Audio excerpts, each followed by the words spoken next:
All right, I'm going to show you how to program this Craftsman garage door opener and closer remote. It's very simple, very easy to do. It takes about 30 seconds. Let me just block that light. All right, right now the garage door is open. So anyway, if you look on here, it does give you some directions. And I'm going to hold this on here so that you can read them and you can do a screenshot if you needed to. Here's the other directions over here. But what you have to do basically is you're just going to press this button here and you're going to get a light that's going to be solid. Now you got that solid light, you got about 30 seconds to figure out what you're going to do with this. So what I'm going to do is I'm going to press this one here and you're going to see it do that. And that's telling me that it just paired with this machine.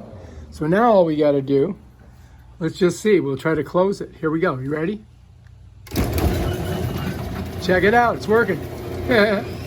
And that's how you program your remote Craftsman garage door open and shutter. All right, if you like this video, subscribe to my channel and check out my other awesome videos on how to do stuff with stuff. Peace out.